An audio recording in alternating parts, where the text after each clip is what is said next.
Good morning, good afternoon, or good evening, depending on where you are.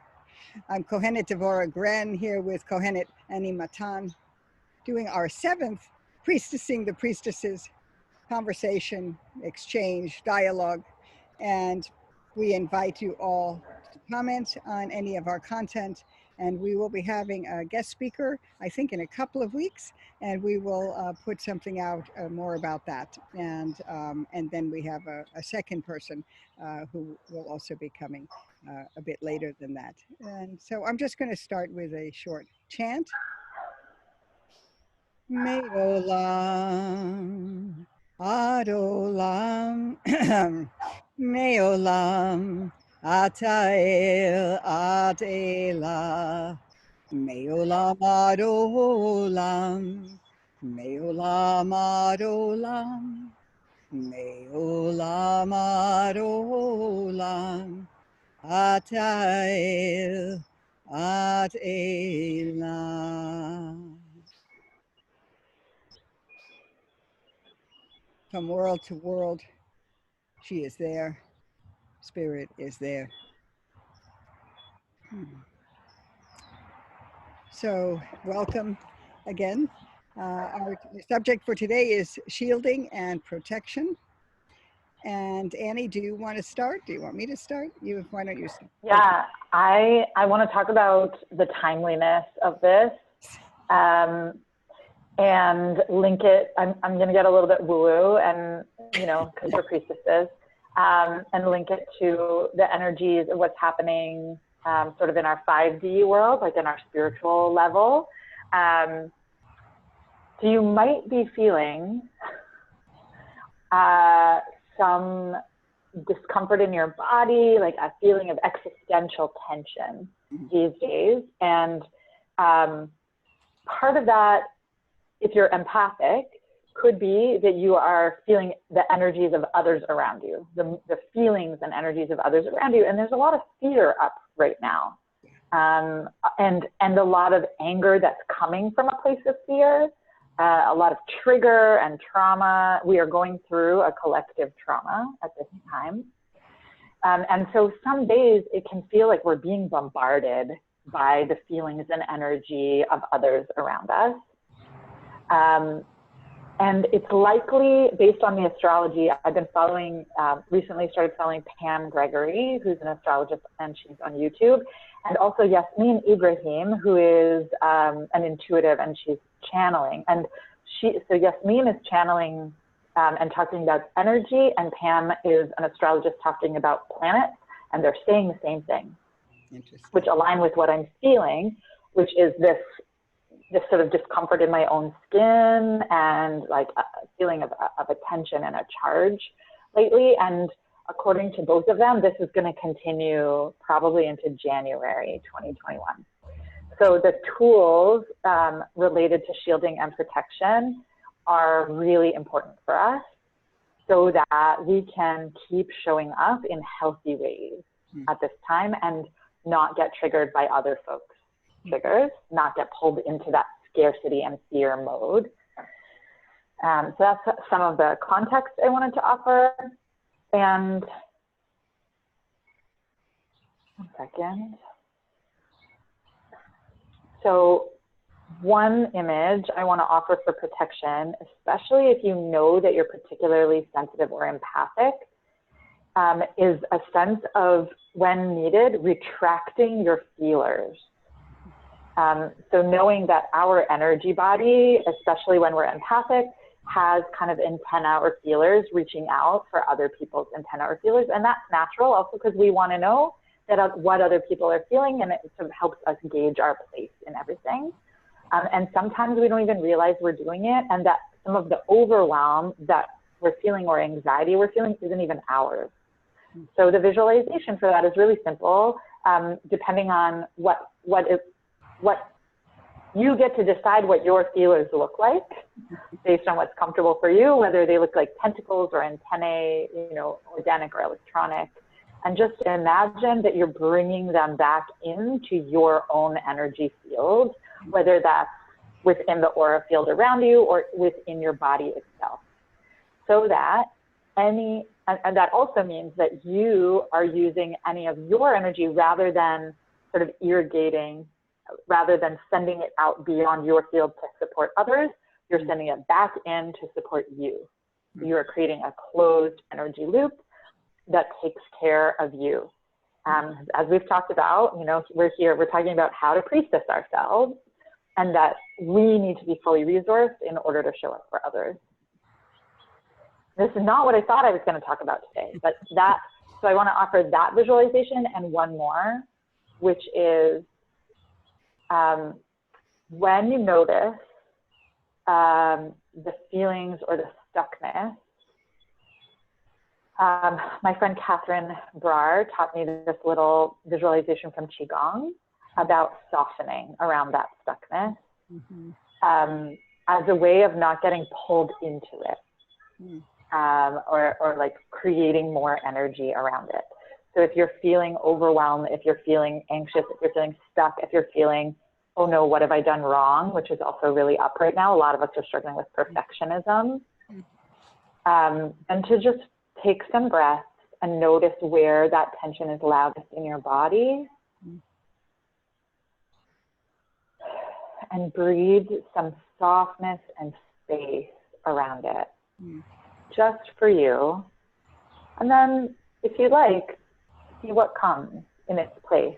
See what moves or arises when we allow that spaciousness and softness. And again, like feelers focused on yourself so that you know that the tension, the messages, the feelings are your own and not coming from the external world. I have another that's like a more traditional shielding, but I'll wait and pass it to Devora and see, because I have a feeling she'll take us there. One never knows. As you say, the things we talk about and think about beforehand often come out quite differently and manifest in all kinds of ways when we're actually on air.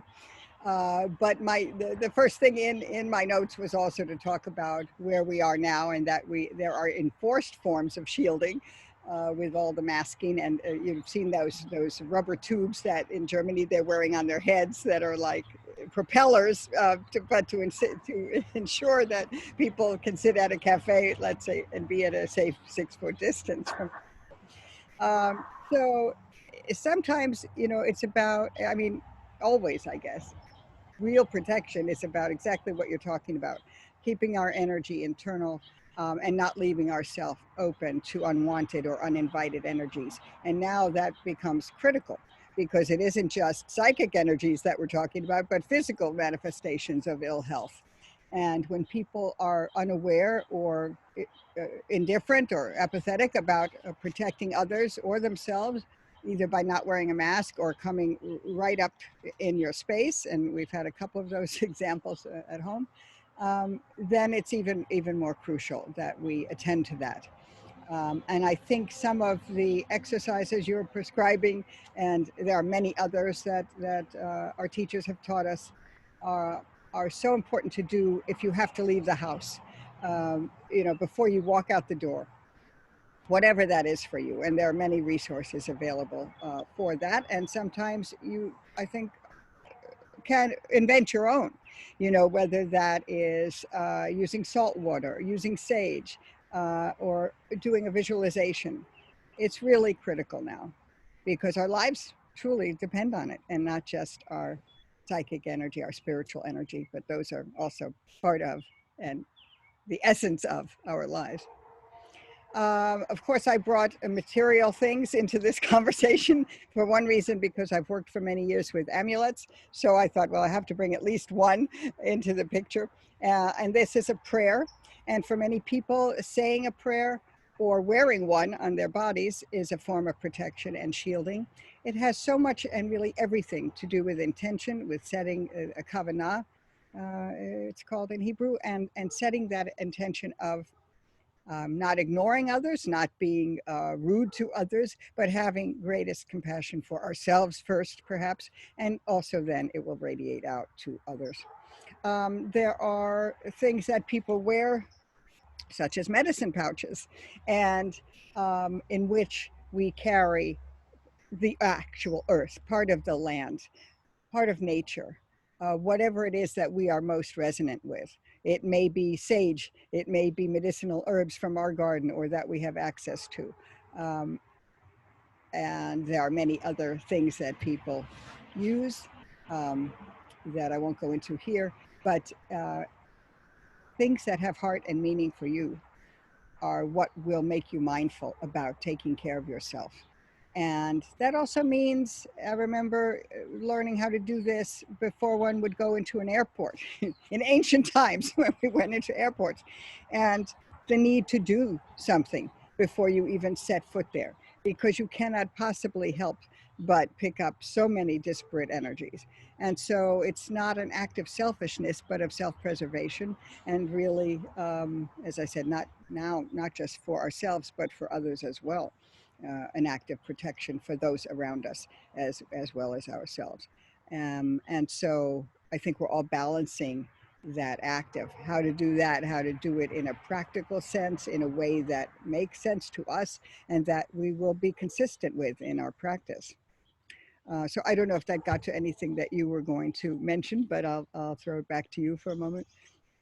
Great. Yeah, I want to add your medicine pouch reminded me, and when you were describing what's inside, you know, herbs from a local garden, whatever feels meaningful and comfortable to you, that feels really important.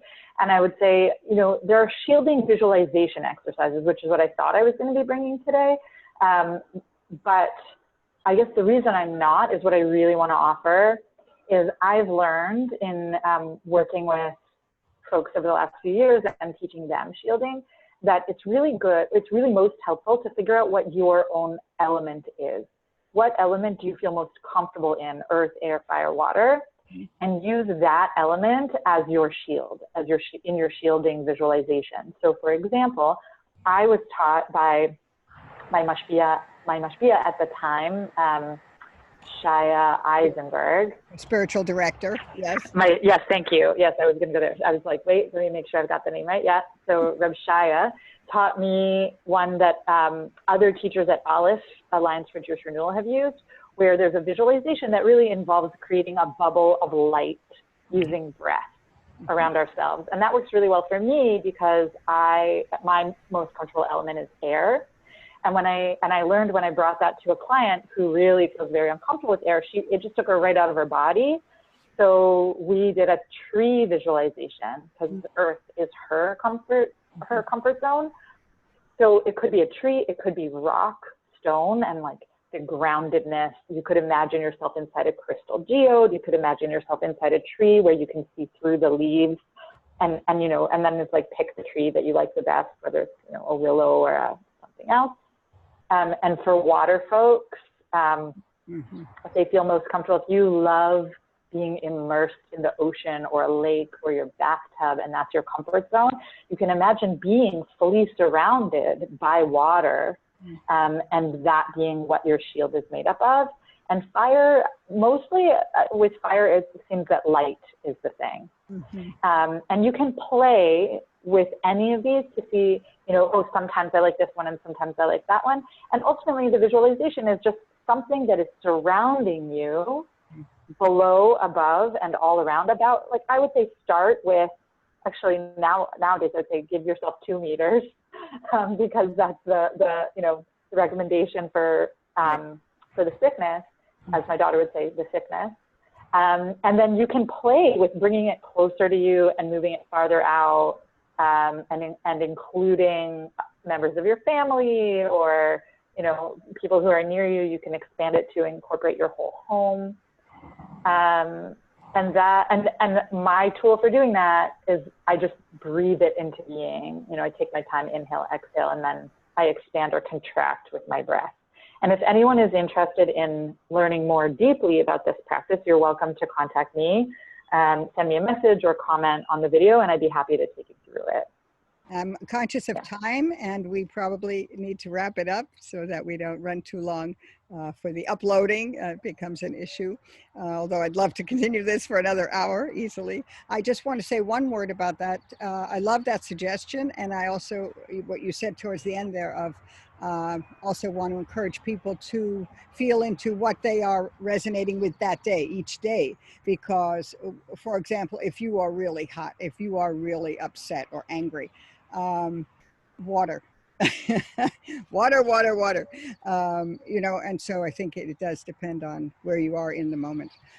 Anyway, I love this conversation, and I also invite questions about anything that we've talked about. And so I just any final words for this session, Annie? I think, yeah, because you brought it to the 3D, you know, to the real world protection from sickness. I want to, if it's okay, close with a little song, and I'm going to try and find the source for this song and put it in the comments, because I can't remember who, a friend of mine told me recently where she learned it. Okay. It's very cute. Every little cell in my body is healthy. Every little cell in my body is well. Healthy and well, healthy and well. I'm so glad I'm healthy and well. And I'm finding that super supportive and affirming, like just to remember and remind ourselves that in fact we're great. And that seems to be helping my family. So I offer it to yours. It's wonderful, wonderful offering. Thank you, Annie. Yeah, you're welcome. Thank you. We'll see you all next week. See you next week. Bye.